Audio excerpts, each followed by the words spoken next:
I ended up being in multiple ensembles and, of course, doing more challenging repertoire. And so that increase in practicing actually revealed an anatomical problem that I had had from birth. And the problem that I ended up having is called stress velopharyngeal insufficiency, which is this really long, obnoxious medical term that effectively means that my soft palate did not work. She eventually found a doctor who had written an article on this in Tampa, Florida, which is just, a drive away from Tallahassee. So I was able to go get scanned, and they said, yes, your soft palate is actually too short and too thin, and you're going to need a surgical repair to fix this. So wrestling with this as a 20-year-old was extremely difficult. And ultimately, I came to the conclusion that music is my life. Of course, I have to get this done.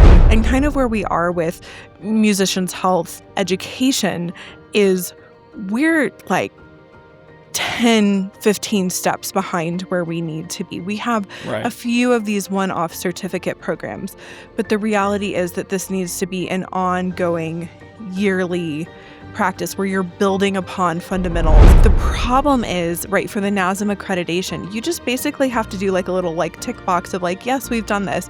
And that's often where I get utilized is someone will bring me in because they're oh crap, we have our NASM reaccreditation next year and we need to check the box. Yeah. But what really should be happening is this university should be bringing me back year after year after year, or me and there's, a handful of us that do this. People who want this information will find the way to get it.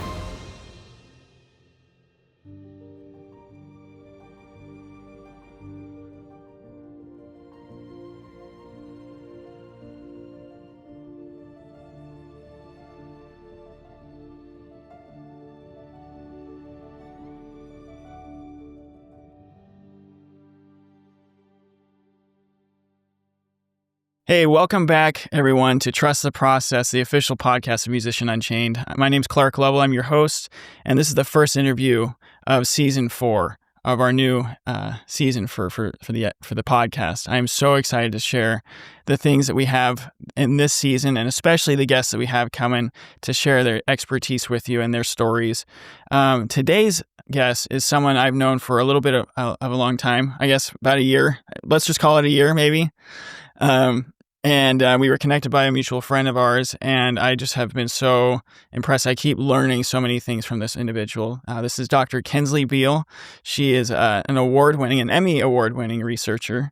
She has a doctorate in musicians' performing arts health, I guess is the official title for it, as well as an accomplished clarinetist. And I'm just so excited for you guys to keep learning from her as I have been. So Dr. Behel, thank you so much for being here. Thank you so much for having me. I'm excited to be here. Me too. So, like I was telling you before we hit record, I just love to hear people's stories. That's one of the main reasons why I did this show in the first place, with regards to, why injury is such a hot topic or a passion for you. But what has your personal experience been with injury as a musician? My experience with injuries is a lot more long and complicated than I think I would have ever wished or thought or dreamed of when I first picked up clarinet in 7th grade. And,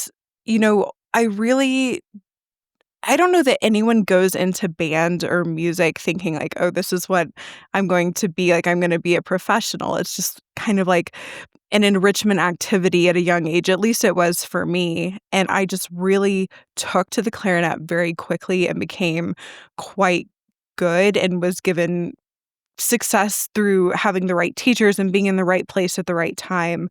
And by the end of my 12th grade year, I had actually won a position to have a solo debut with the Jacksonville Symphony Orchestra. And I have this extremely vivid memory of looking out over the audience in Jacoby Hall and thinking this is what I'm going to do the rest of my life. And it was this assurity, there was no question in my mind I would be a professional clarinetist.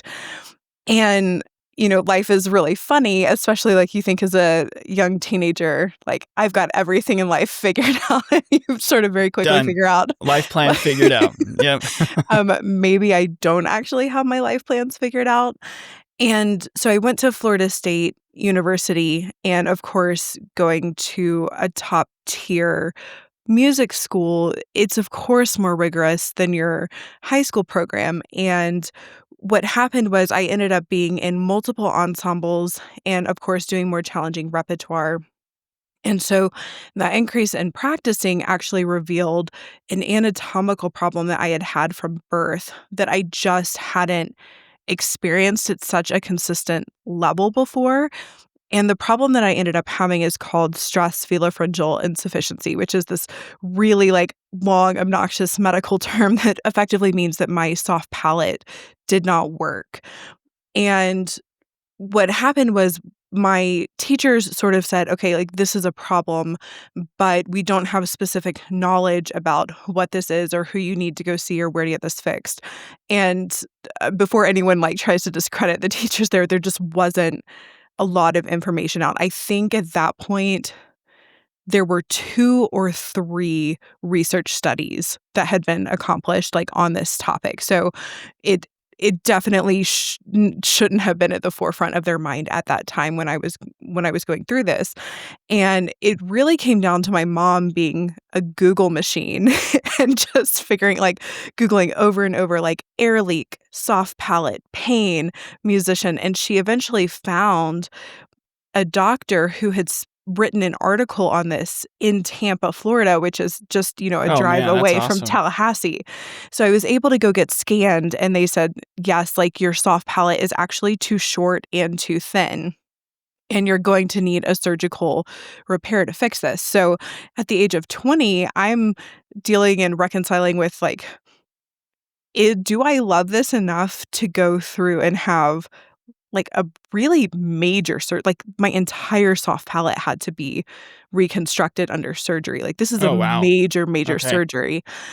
And typically it's a surgery that maybe you would see in young children who have cleft palates. Now I didn't have the Right. cleft part, but I had the submucal part, which means it was inside. And so wrestling with this as a 20-year-old was extremely difficult. And ultimately I came to the conclusion that like music is my life. Of course I have to get this done. And my parents very supportively found the correct surgeons, and I went through this surgery. Hilariously, I came out of the surgery and was not able to produce the post-vocalic R, which is an R following a vowel.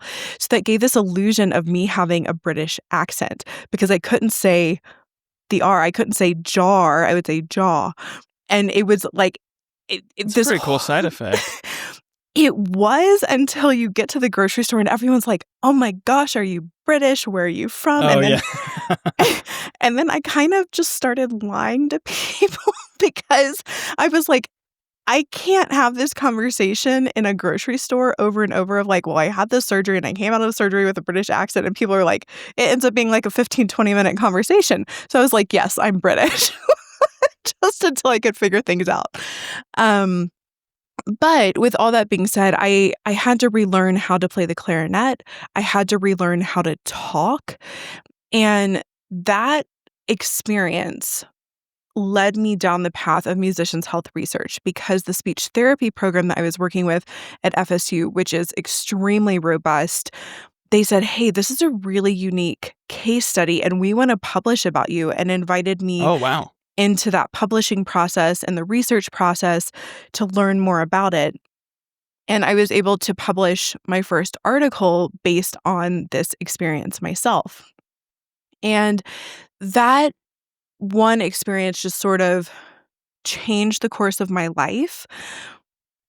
But with that being said, I still had this desire to be a professional clarinetist. I still wanted to be one of the best in the world. So I went on to look at other programs, and I ended up choosing University of Michigan to get my master's degree in clarinet performance. Yeah, great And program. fantastic program, one of the top in the world. And interestingly, I've just seen kind of how my life weaves in and out of how disappointment can sort of re-guide you and lead you down a different path. So when I got to the University of Michigan, very soon into my first semester, I was washing dishes and I broke a glass over my hand and I had to have stitches, and I actually wasn't able to play the first concert. I wasn't able to practice. It was kind of this huge mess and I was really bored, and I just thought, like, what can I do with my time? And I found a job as the Michigan men's gymnastics manager. And this this disappointment of, like, I'm not able to perform, I'm not able to, like, be in the area that I'm comfortable with, led me down a road that eventually led me to work for NBC at the Olympic Games and win an Emmy as a researcher. So, what I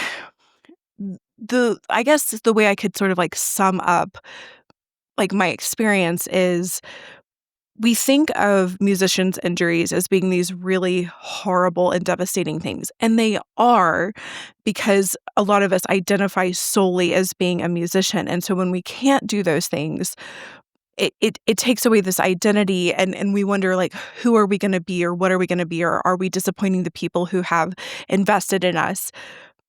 But what I also wanna share is that if you allow, fate or God or whomever you believe in to take the process, you can end up having a really extraordinary life. Like, I had this surgery. I ended up being able to publish and go into musicians' health research.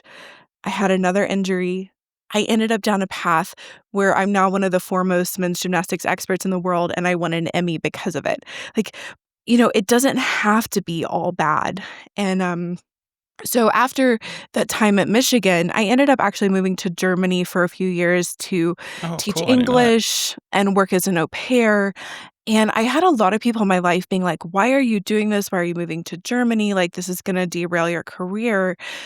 But what's really interesting is a lot of the musicians' health research jobs and, like, that community are actually based in Germany. And a lot of those Absolutely. jobs, you have to speak German to be a part of them. And so I was the runner up for a major, major job that I never would have been able to apply for had I not spoken German. I actually got invited back to that university, which is in the top 5 in the world, to speak and do lectures because I could speak German, and they needed for their certificate course someone who was able to speak German to do that. So again, it's just kind of like this winding path of, like, okay, I'm taking these steps that people don't seem to understand, but I feel are in my best interest, and it's leading me to a place that actually did better my career. And then following Germany, I went to the University of North Texas, where I completed a degree in performing arts health. I got my doctorate there with a minor in sacred music, and I published the first known research on church musicians' burnout in the world. So it's just been an amazing journey and an amazing life with lots and lots of ups and downs and twists. But I'm very grateful to be here and to have had these experiences. Hey, real quick, sorry to interrupt the episode, but if you are a musician who's going through an injury right now and you feel like you could use some extra help or some extra coping strategies to help you get through this really sucky, difficult experience, head to musicianunchained.com/let's hang to see if a coaching relationship would be right for you at this time in your recovery. Okay, enjoy the rest of the episode. Yeah, I mean, that's just that I couldn't think of a better way to start off season 4 for us, for the show. You just put it so beautifully, and I guess something that's been on my mind a lot as I've gone through my journey, as I've observed others going through theirs, doing a lot more research into the psychology of injury and injury recovery, is the role that the craft, so I read into like the literature in sports psychology and the literature in performance psychology, the role of the craft in the identity of the musician as the recovery process proceeds or progresses, whether it even resolves in like full recovery or not. I'm curious, like, now that you're at where you're at in your career, how the role of clarinet, like, think back to like either your bachelor's or your master's degree, because those are such concentrated times of our lives that we're practicing, and that's like the, I guess the main chunk of our day, and it's easy for our identity to become the focal, like that to become the focal point of our identity. How has that changed for you with all these other experiences that you've had? Do you feel like it's still as integral of as a part of your identity, like clarinet or music in general? Clarinet itself is not, and I think that that has certainly been something that I've struggled with because I identified as a clarinetist for so long. The area of the country that I live in, which is the Denver area, is saturated with good clarinet players. And so it's actually been really difficult. Even the local community bands, they don't have space for clarinetist. And I think it's difficult to find the motivation when you have nothing that you're working for or no ensemble that is even willing to accept you at this point just because of the saturation in the area. It's not that there aren't other competent clarinetists, it's just simply that there isn't the room. And so that has Mhm. been an interesting exercise for me of just sort of be having to accept that for this time, clarinet is not the most important thing in my life and may never be the most important thing in my life, right? Because I'm also married now and we're expecting a baby. And I also have other areas of my life that are extremely fulfilling. I do hope that opportunities arise and that I'm able to play clarinet again at a very high level, but that's just not what's happening right now, and so I've had to practice a lot of acceptance with that being the case. But what I have found is that there has been a place for me as a vocalist, and so I was able to start taking voice lessons and sing with choirs and lead church worship services and things of that nature, and so that has been a way that I've been able to fulfill the musicality that is within me and the training that I've had, and it just looks a little bit different now. Yeah, I think especially the younger crowd, because there's gonna be clarinetists that listen to this and they're like, wait, it's like I know what they're feeling because I felt it before, that like visceral shock of like, wait, this isn't gonna be my identity the rest of my life, or even the possibility of it not being your all, right? And it's just it's an interesting thing that you kind of have to experience, I think. Just like when other things come into your life. Would you agree? Or I I allowing can things to come into your life. I completely agree, and I think that there depending on where you live or I've known people who got married from undergraduate and doing music, and they're both performance majors, and the likelihood of both people being able to get jobs at the same place is not practical. And so then you end up with this, well, whose career are we gonna follow and whose is gonna take a back seat for a little bit of time? Or there's a couple that I know who the wife recently went into education administration so that her career, it was important for them to live in the same place. I also have Okay. colleagues who are truly at the top of their field and they live states apart and they see each other on weekends when they can, and that's what works for them. And so there's always this cost balance of, am I going to do everything for my career, or are there other things that are more important to me, such as, like, the location where I live? I love where I live. I can't imagine moving because I have a good community here. There's 300 days of sunlight, which is really important to me and my mental health. So, could I move to a place that has more opportunities for clarinet? Yes, I could, but that is not the priority for me right now, and so it's always this balance. What about if you maybe you're in a place where you're going through health problems and you need better health insurance.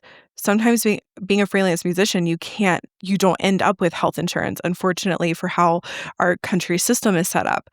So your musical career may have to take a little bit of a back seat while you have a job with health insurance so that you can get the care that you need. And so I think that I, I guess ultimately kind of what I want to conclude this with is I don't think that music schools prepare musicians for what a career could look like for them and how windy their life could be.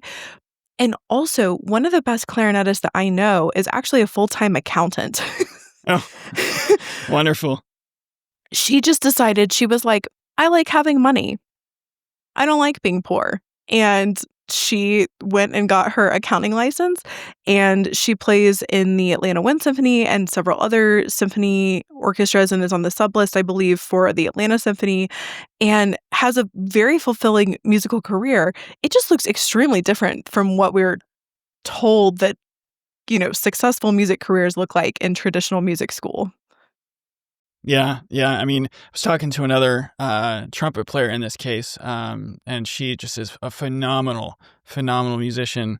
And she's actually gonna be on the show later this season. But I just had a phone conversation with her, and she's like, "Yeah, I mean, I just have kind of submitted to the fact that my career is just I kind of have a combo career." And she was in this case, she was talking about like being a soloist and like being an educator, but also being well, actually, no, she's a life coach and a soloist primarily. And then she has a couple of other things she does on the side.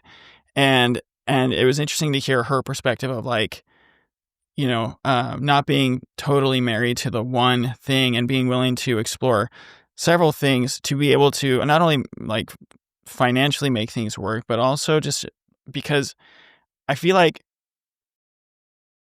you know, part of being, I didn't think we were going to get this deep, but like part of being like human is just like, we're not one trick ponies. We have all these diverse interests and things that we, that we enjoy. You brought up a really interesting point that I want to kind of transition to, about music school, about, these university programs. And I had been listening to a different interview I had done on a different podcast. I think it's called Musicians Against the World. I want to make sure Mm. I'm citing them correctly. They do a wonderful job over there. And one of the other things that I would like to talk about in a second is your work as a consultant for these university programs and accreditation through NASM. But I think, and correct me if I'm wrong, but on that show you had mentioned something about how the reactions from your professors when you said, I had this thing going on with your soft palate, this injury, you had some mixed reactions, right? And if you wanted to share that part of the story, but then what that kind of says about the roles that I guess music instrumental professors have or need to have going forward if we're going to see, injury rates improve and stuff like that. Yeah, so the professors that I had at FSU, I had nothing but a positive experience. Like, they let me miss rehearsals to go get my scans done. They were also doing their own research to try and figure out how to help me. So I have nothing Oh, but cool. positive things to say about how they navigated that situation, even though that they may not have had firsthand knowledge of what that issue was at that point. But we had a guest masterclass person come in, and one of the foremost clarinetists of our age. And I was playing for them, and I had the nasal air leak, and they told me like, "Oh, you just need to use your breath better." And I was like, "Oh, well, actually, like, I have a hole in my soft palate and I'm getting it surgically repaired in a few months." And they were like, "No, you just need to use your air better." And I'm so glad that I had already had the scans at that point, that I knew what was going on, because, of course, if you're having someone who's been one of the most successful clarinetists of our time telling you that you are wrong, you are probably going to listen to them. I just happened to have had the scans to, like, know that it actually like, there was no amount of breath support that was going to fix the fact that I had an anatomical hole Whole, in my right. soft palate, right? Like, that it just wasn't going to work. But for me, I have shared that story in basically every masterclass, that I have ever given, and it's been really eye-opening for teachers, because the fact is that they may not know actually what is the core process, and I think that that is scary for people who are supposed to be professionals or the top of their craft say, "I don't know what's wrong with you." But I wanna share how much more damaging it is if you share that what this student is experiencing is wrong or you're wrong about that, because that could shape their entire career and it could delay them getting help. So that's why I'm really passionate about getting um, sort of medical system knowledge into the hands of music educators, because we know from research out of Australia that music educators are on the front lines of all musicians' health problem. They are typically the first people that student musicians are going to come to and be vulnerable with. And if your answer is there's nothing wrong with you, just push through it, like, that can be immensely damaging versus, "Okay, this is what's wrong with you. Okay, you probably need to see a primary care provider to get a referral to an ENT who is then going to have the answers," right? If you can, not that right? Like, as musicians, we cannot diagnose what is wrong with someone. Even as me with a PhD, I cannot diagnose someone, but I can have the knowledge and resources to say,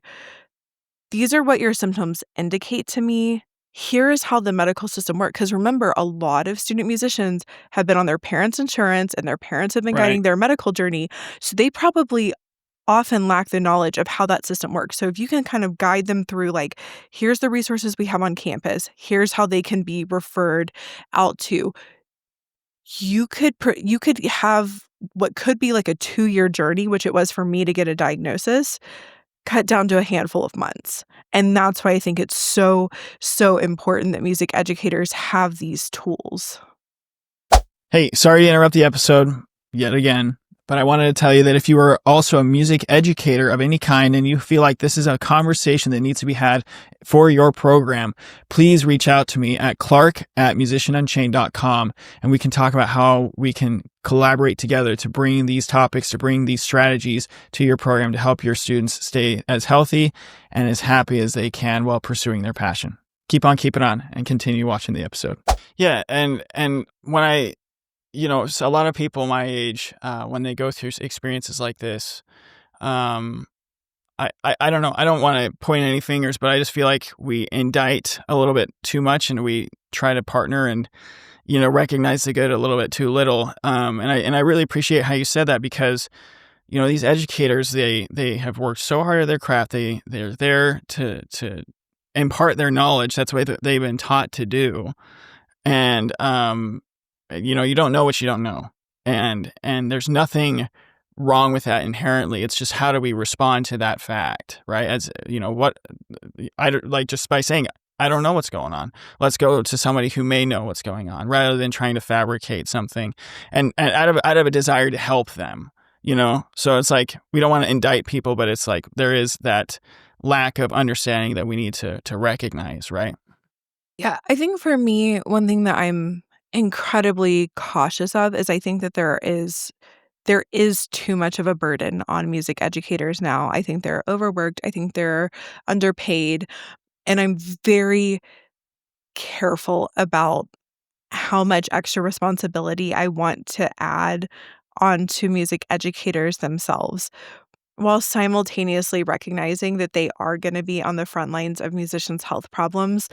And so trying to find this balance, and I have conversations with music educators often of like, what do you feel like you need to know? What do you want to know? Because research is telling me music educators want this information. They just Oh don't know yeah, where to get it. absolutely. And so I'm very careful about the idea of mandates for music educators. So for example, in Texas, at the secondary education level, they mandated that music educators have to teach on injury prevention and hearing health and like basics of hygiene and all these different things. But they didn't actually create a way to educate them, Oh, um, okay. which in my opinion was actually a huge missed opportunity from like an economics and business perspective. But also, you can't just mandate things to happen without providing a way for teachers to become aware of this. And they've done like a few like one-off seminars here and there at this point, but it's not enough. Like, this is what I keep trying to, talk about with NASM, which is the accrediting body for tertiary institutions, or, for this thing in Texas. Could you imagine having a one-off course on music history and being like, ta-da! Like, you are now responsible for teaching all of this information. Like, it's a ridiculous notion.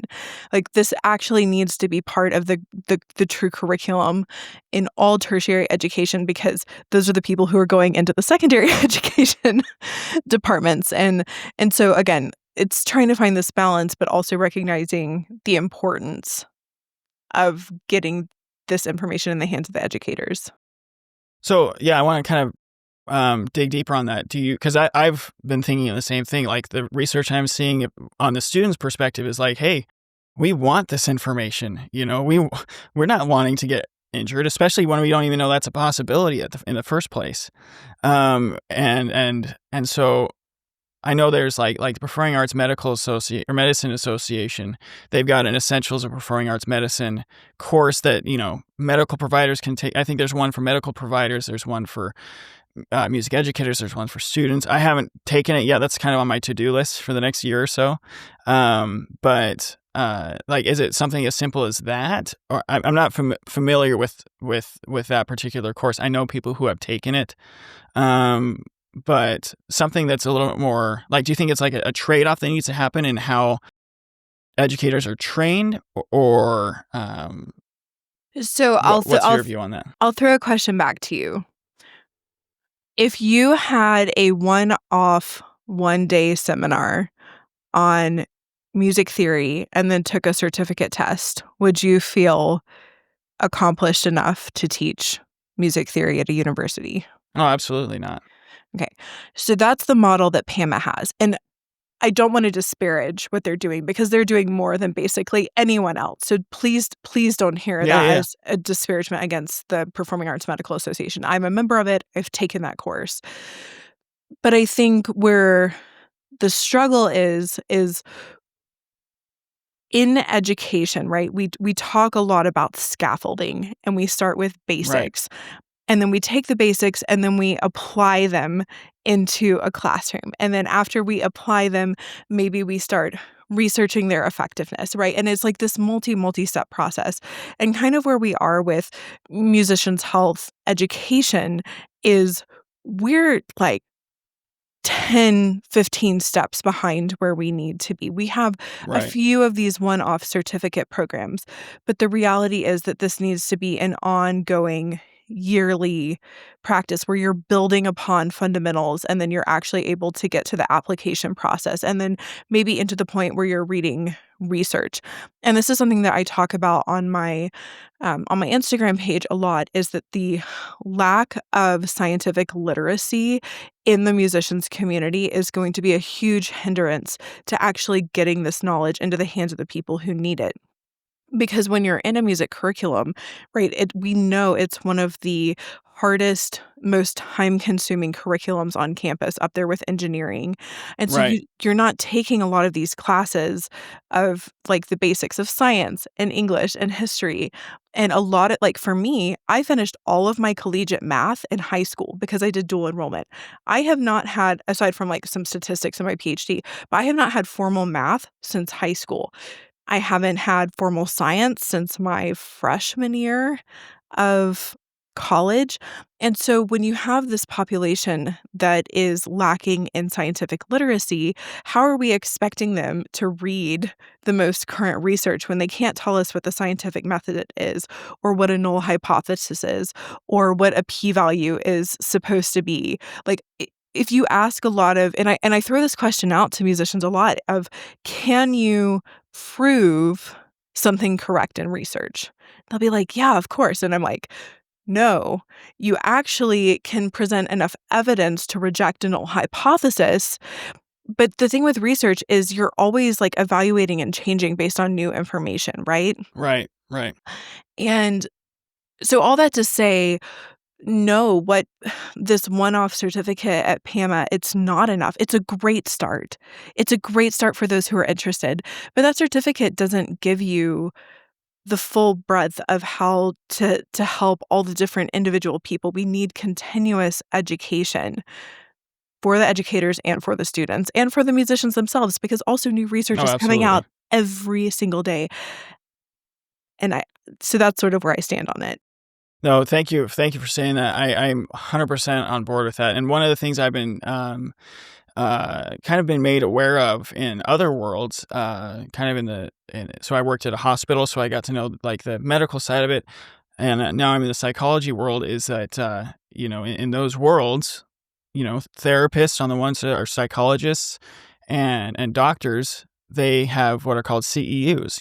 I believe that's continuing education units or something like Mhm. that, that they have to take every single year, right? To maintain their licensure. And I can't confirm this for sure, and maybe you have more insight onto this, but I believe that they even have to take certain amounts of CEUs each year in certain subjects to stay legit, right? Is that It is, and that exists for music educators as well. It's just that right? the CEUs for them are often like how to stop clarinetists from squeaking, Right, how to right, get the correct embouchure, which are incredibly important. But I would argue more important is the fact that musicians are at a 4 time higher risk of noise-induced hearing loss than the general population, and the fact that music educators are risk regulators in the classroom and can actually have a pretty drastic effect on the sound intensity that is or decibel levels that are taking place in a classroom. So maybe we should be teaching music educators about their conducting patterns and offering them live feedback and reflection on how that is actually affecting decibel levels in their classroom and what types of hearing protection exist, because some of them work really well, but actually there are some types of hearing protection that we know actually increase decibel levels at low frequencies. People don't know that. Things of that nature, I think, are so critically important because as we talked about at the very top of this show, a lot of these people are not gonna be musicians for the rest of their life, but I promise you, all of them want to maintain their hearing. right, right. And I want to touch on your work in hearing health here in a second. The one question, I mean, I love that we've been talking so much about research because that's kind of where I'm at now. But also, I think the thing that I just become painfully aware of, and I really want to hear your honest take on this, is I've read studies in the performing arts health where like. The amount of research and literature has just gone up so much, and there's so much good work out there. But, like, to the people like, getting it to the people that need it down at the bottom, like, to the very musicians that it's affecting or it's talking about, um, I don't know if I'm seeing that, like, the research it seems like the research club is over here and the performers are over here, and there's no bridge in between them. Would you agree with that? And how, if at all, can that change? I'm curious if you've seen this as a consultant as well.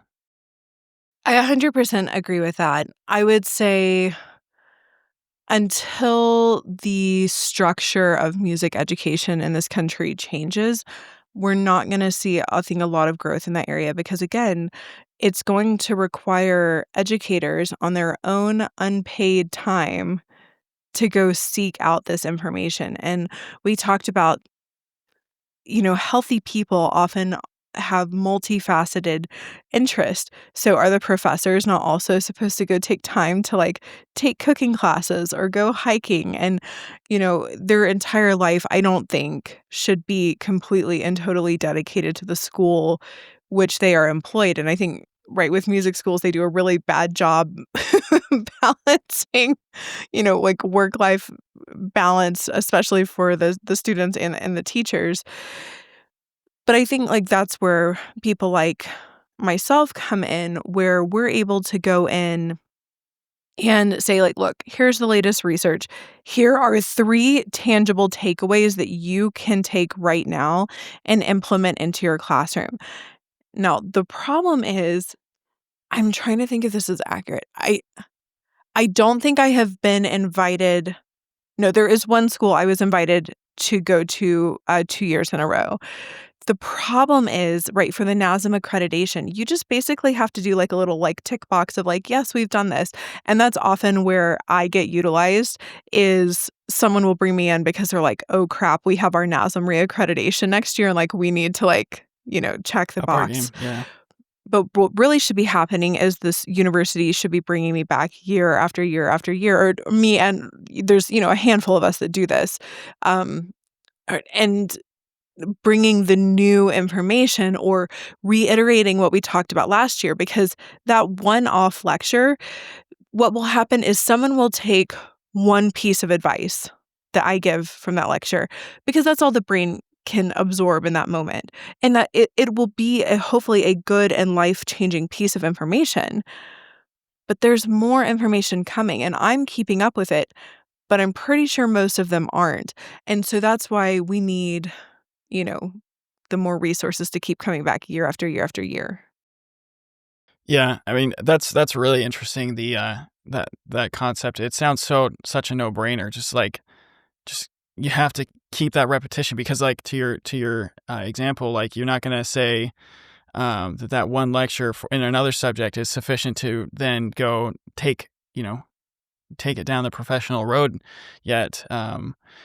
So the last question I wanna ask about, research is just how can I mean, maybe to speak to your fellow researchers because I have heard, and I don't again, I don't want this to sound like an indictment, but I have heard where the main motivation is publication, which I mean, I don't know enough about the research world to know like what, like I guess extrinsic rewards come with that, but as far as the um the researchers go, how like maybe what's something that the researchers can do to then take their hard work that they have written this paper on and just done an amazing job and brought this knowledge to light to then bring it um to the general music public, I guess. Yeah, so I think you have, like, the same issue that I talked about with the educators on the research side. So to be able to conduct good research, you typically need to be at an institution that has an IRB board so Hmm. that you can un basically, there's an oversight committee that says, like, "Yes, the research that we anticipate that you doing is not going to be harming other individuals," right? Like, that's very important for doing Right. research. Right. But if you're at an institution and you're in a research position, you count on having so many publications per year, especially if you're at a R1 institution. They're expecting you to turn out maybe 2 or 3 articles per year. And I can't explain how time consuming I it is, bet. Yeah. My dad has done especially it. Yeah. especially if you are working with a group of people, like, trying to, like, herd the cattle of, like, "When does your schedule line up?" And someone's like, "Oh, actually, this changed." And, I mean, I'm not exaggerating when I tell you it can take months to find one day that everyone can get together and work on this publication.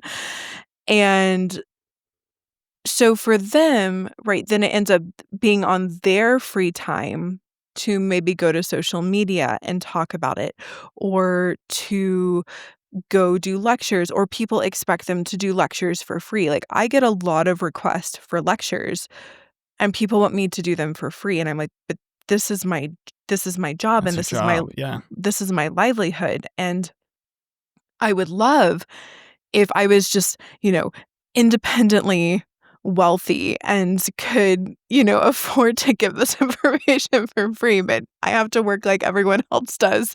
Right. And, um, but, on that topic, this is a little side tangent. I have colleagues in the clarinet community who have come to me and said, "I want to hire you, but I also want you to know that our budget to bring in guest lecturers for the entire music school is $800." The entire music Wow. school. And so when you realize that a lot of these smaller schools literally do not have the money, you're stuck with this, "Okay, well, if I do it for free for them, does that mean for the big universities, I also don't charge?" It's like Hmm. it's a You very almost have to tricky create like a situation. sliding scale almost. In some ways, yes, and then but in other ways, people are creative. That same, professor, he actually went out and funded he created a student organization for musicians' health that was able because the student organizations could get money to bring people in, and then he brought me in Oh, through the cool. student organization, right? So, like, people who want this information will find the way to get it, right? Boom. Um, so what I would say on the behalf of the researchers is I think our best option is to go to social media. Like, that's how you ended up connecting with me Uh-huh. and how our mutual friend connected with me. And so when I have the time, I go to social media and I present the knowledge that I have for free because that is the only way some people are going to get it. And then also I go to big universities who can pay me, I'm going to say, what I'm worth and allow me to make a living based on the thousands of dollars I poured into Right. educating myself on this topic. Right. No, definitely. And yeah, like I said, I guess when people listen to my show, I never want them to feel like I'm indicting them. You Yeah. know, it's like we're all just like a bunch of human beings just trying to do the best with time with what we have, right? Um, I wanted to touch a little bit on some of the things that you found in your research. Because things I've heard you say on your social media and whatnot. You mentioned, and I've heard this in sport research as well, sport and performance psychology research, and I'm just fascinated by it. But the biopsychosocial model Mm. of injury, that's like one of my favorite topics right now because it's just it seems like it just connects all the dots in a really clear, succinct way. And you actually, correct me if I'm wrong, but you did a study on this with regards to clarinetist and this model. I'm just curious what were some of your findings in that, or just in general with how that particular theoretical model helps explain the concept of performance injuries for musicians. Yeah, I love this topic. It is one of my favorites. I really encourage anyone who brings me out for if they say like, what do you want to talk about? Like, it's open. I'm always like, we have to talk about the biopsychosocial model because again, whether you're going to be a musician or not, understanding this model is critical to every single person understanding their own health profile. So like I'm like, if you're going to be a trombone professor for the rest of your life, you need this. But also, if you go on to be a software engineer, you're also going to need this for your life. So Absolutely.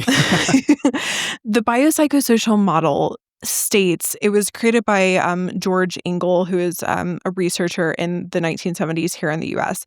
And the idea is that at the very center of health are biological factors, psychological factors, and social factors. So a biological factor might look like are you genetically male or are you genetically female or, based on sex? And then you have psychological factors like are you more neurotic? Have you experienced trauma?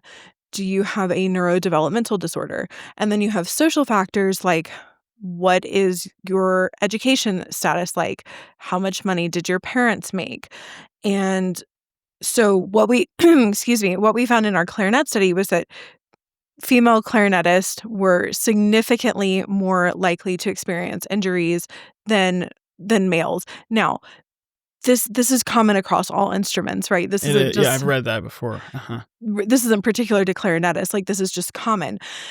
But one of the things that we talk about with that is, okay, if you know that female musicians are more likely to have injury, then maybe we should look at the ergonomics of the instrument itself. So if you look at pianos, so when pianos began, they used to be custom made for every person.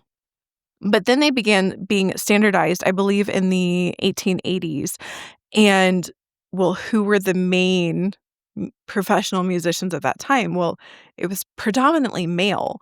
So what some of the researchers have done who were at the University of North Texas was sort of look at, well, what did pianos look like before then? And they actually had much smaller key width. And they found when they created pianos with smaller key widths, specifically for female musicians, their pain went down. So the same thing happens with Wow. clarinetists, right? Like the standard clarinet, right, is most likely designed for a male body, which anthropomorphically has larger hands. And so we have this idea of, well, what if different instrument designers started designing instruments for the female body, which for the most part typically have smaller hands? What would that look like? And would that have an effect? And then you have things like psychological factors like performance anxiety. If you are more prone to performance anxiety, you are going to be more tense, which of course there was the correlation of increased rate of injury. I use this example with myself and my husband. So we took the Big Five personality test, which is like openness to experience and, a whole bunch of different things. Well, when we got to neuroticism, he had a 6 out of 100 and I had a 76 out of Oh, 100, wow. right? So, like, like, how we're built, like, he is as calm and cool as a cucumber, and I am just not. I am, like, a lot more high-strung, and, that benefits us in different ways, but, that could make me potentially more prone to injury.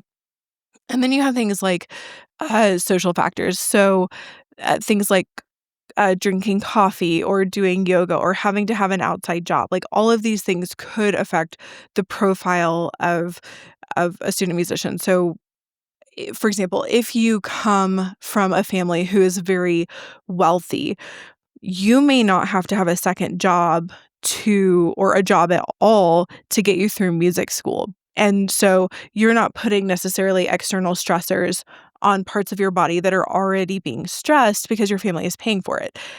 However, you may have external pressure because they wanted you to go into a more lucrative profession, like being a lawyer or a doctor. So that's an interesting sort of trade-off versus if you come from a family who can't financially support you and you're working 2 or 3 jobs. Like, let's say you're working an office desk job, um, as an office manager, and then also you're having to cut pizzas late at night.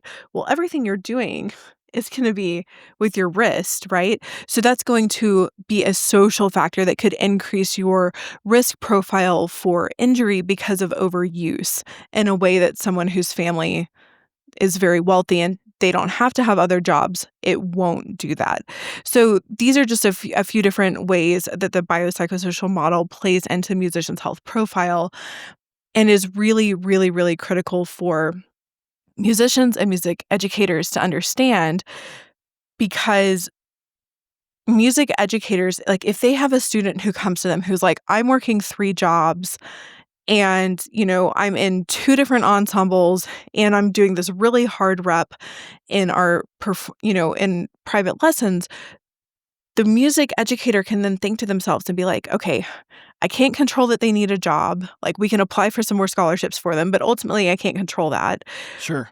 I can control how many ensembles they are in, and I can also control the repertoire that they are having to play in our music lessons. So maybe for this semester, they need to work 2 or 3 jobs to get by, but next semester, I can get them a scholarship and take that burden off of them, and we can work on some of that harder rep next semester. But this semester, we're gonna focus on tone and intonation to give their arms a break so that we don't increase their risk profile for injury. Oh man, that's gold right there. I mean, I think so many music educators that I've talked to, as well as just in general, I think just wonder like when they listen to stuff like this, it's like, okay, so what am I missing? I think this just sheds light on those subjects. May not answer all of their questions or give an answer to every situation they'll find themselves in, but it's just it's what it is. It's a model. It's a model to kind of understand how we operate as humans in general. And it's very tangible, right? Like Absolutely. when and the thing is it's like this is not hard information to process, right? But it may be novel to someone hearing it and be like, "Oh my gosh, I didn't even realize I could have that big of an impact on my student's health profile." So many band directors that I know are like, I had no idea that I could help change the health profile of myself and my students by changing my conducting pattern. Like no one's ever told me that before. Um, and so these little like tidbits that I can help give and instill in people where they don't feel lost and they don't feel helpless, but then all of a sudden they gain autonomy and ownership over the pieces that they can change. right? That's where they feel empowered to actually make a difference. And then again, if then the school will bring me back a subsequent year, I can build upon that and be like, okay, here's the next step, and here's where we go from here. And it's not just these one-off, like little, like, what did you call them? Gold nuggets. Mm-hmm. Right, little sparkles. I don't know. Yeah, You yeah. use the example of what you want, right? Okay, last interruption. I promise you. Before we get to the rest of the episode, I just wanted to let you know that if you're a musician going through an injury and you need a community to help you get through it, if you need a sense of support, some people you can ask questions to, just gain a pick me up whenever you need it. The Musician Unchained support group, formerly known as the Trust the Process Podcast Injured Musician Support Group on Facebook. The link is in the description below for you to join. You don't have to go through this alone. Keep on keeping on and enjoy the rest of the episode. Gosh, I knew from the first second that I started talking to you that like we could do like a 3-hour podcast and not break a sweat. I really don't feel like maybe we need to have you back, but because there's just so much that there's so much to talk about and your experience has given you. I guess yeah, I'm just like trying to decide what I want to ask next because I know time is limited, but We could wrap up with October is ADHD Awareness Month and talk a little bit about neurodivergence yeah, in the let's do music that. community. Let's do that. Yeah, So so October, for those who didn't know, is ADHD Awareness Month. I have done multiple podcasts on being a musician with ADHD and the benefits that brings and the real life struggles that also brings. So what I would say in the realm of like tying it into awareness for musicians and the music educators is um, this is purely like speculatory. I would say no study has been done. In my anecdotal experience, I would say there is a potentially higher level of neurodivergent individuals in the arts than we would say, let's say, outside of the arts. And so I think when you come across musicians who are struggling, who you find difficult, or who you find lazy or very forgetful, I want people to ask, is there a potential that they are neurodivergent? Potentially they think differently. Potentially they need a little bit more help. Because when I was in my PhD program, like I flew through my undergrad, my master's, and then I got to my PhD, and it was this place where I had like basically full autonomy. Like people weren't telling you when to do things or how to organize your time. And I like floundered for a good bit of it. I had professors call me difficult. I had professors call me lazy. I had a professor try and get me kicked out of the program. oh man. And one professor, really it was two. It was two female professors.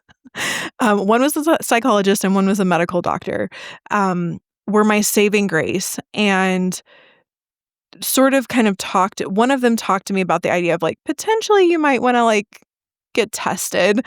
And the other one said, I don't think you're difficult. Like, I just think you need structure.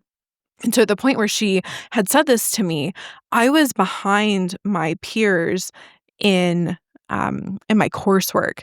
And she, for me, created like a schedule of deadlines of when to get things done. I finished my PhD in 4 years, which was faster than anyone else in the program. Everyone else was at least 4.5 years, if not 5 years or more. And that's not to say I'm better or worse. It is very simply to say that having one person being willing to look behind what seemed like the obvious to give me structure allowed me to be successful and to flourish in a way that I wasn't able to do so before. And so if you have these students that you just think to yourself like, oh my God, they're so difficult. They're always forgetting their pencils and they're forgetting their music and they're zoning off in the middle of my music history class. Think first, do they potentially just need a little more structure than maybe some of your other students? And would that allow them to be successful? Would that be an appropriate accommodation to help them be their best self? That's beautiful. Yeah. I mean, I have family members that are neurodivergent. I have friends that are good grief, neurodivergent. And I have people like myself that can't even say neurodivergent. So, it's just, especially for the educators, I really hope that you take that and you really just think hard about how you can use that information to serve your musicians. I have 2 questions that I ask at the end of every episode, Sure. because I just, again, like we were saying at the beginning, like I just love hearing people's experiences, and I've had people answer in ways I didn't expect and ways that I did. So the first one, you have people come up to you. You have someone come up to you and say, "Hey, I'm a cellist, I'm a saxophonist, maybe a clarinetist," and they say, "Hey, I listened to you on Trust the Process." And I'm hoping there's more and more people that are doing that. But that I heard your insights. I really love them. Really helped me. I'm going through an injury myself right now. What would be the one piece of advice that you would give them? First, I would tell them that I am sorry that they're dealing with an injury, because I am sorry that anyone has to deal with an injury. I wouldn't give them one piece of advice. Yeah, I know. That's what I'm learning every day. It's like, it's too simplistic to do that. Um, I would then tell them that they're not alone, and I would tell them the statistics that somewhere between 85 and 90% of musicians will experience an injury during their lifetime. And then I would tell them a little bit of my story about how beautiful things came out of the injuries that I experienced and opened doors that I would have never expected. And to say, while this is a hard thing and you should honor how hard this is, you should also look for the opportunities that this provides. Yeah, look for the opportunities, right? The next question is, I call it my time travel question, because we tend to do that as humans. Um, you have the opportunity to go back to, I guess, your pre-injury self, and like right before you discover that this injury or this condition had happened, you have the opportunity to wave your wand and make it disappear. Would you do that, or would you? Yeah, why? No, I a huge part of my identity has become who I am as a gymnastics journalist. And I have had the most, I think even more than my musical career, most inspiring moments of my life come from I've covered 6 world gymnastics championships. I went to the Olympic Games. I'm friends with Olympic champions now. Like, it's just the most stunning piece of my life. It would have changed the entire trajectory of my life. I wouldn't have met my husband, whom I love and adore, more than anything. I wouldn't change a thing. No. Awesome. Awesome. Well, that's a beautiful way to wrap up the episode. And like I said, I seriously have like so many more questions. I might just email you a list of questions and then send you them, or I'll have you back, or whatever you want to do. But thank you so much, Dr. Kensley Behel, for being here for our inaugural episode of season 4 of Trust the Process. I'm just so grateful for all of your expertise, and I want to share with you guys in the audience in podcast land that Dr. Behel really knows her stuff, and I really hope that those of you who are in a position of that this would be a possibility, that you give her a call or send her an email to come talk at your program, because it'll only make things better and improve things. Where can people reach you? So many places. Instagram is honestly where I get a lot of my business. Oh, So cool. I'm on Instagram at Kensley Behel. My last name is Behel. Um, you can email me at kensley@musicianshealthlab.com, and I'm happy to respond to you either way there. Awesome. Awesome. All right, everybody. That does it for episode 1. We'll see you next time. So keep on keeping on.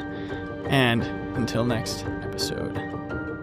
Hey, thanks for tuning into this episode of Trust the Process, the official podcast of Musician Unchained, the newest coaching program dedicated to helping musicians navigate and overcome injury.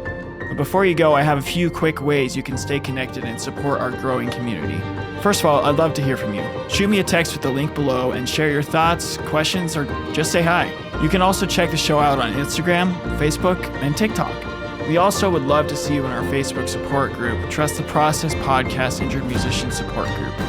If you found value in today's episode, consider making a donation to support our mission of empowering musicians worldwide. Every contribution helps us create more content and resources for you, so visit link number 2 below to support the mission.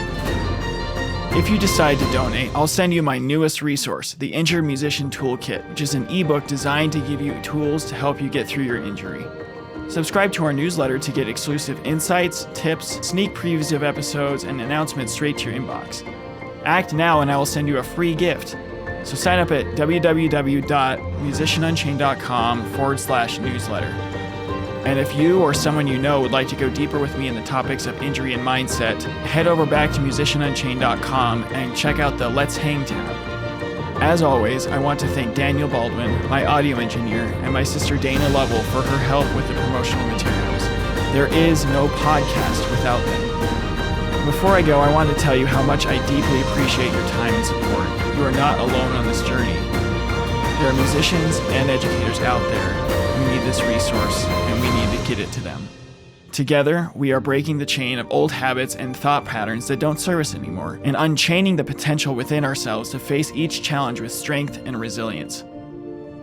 So, as I always say, keep on keeping on and keep trusting the process. Until next time.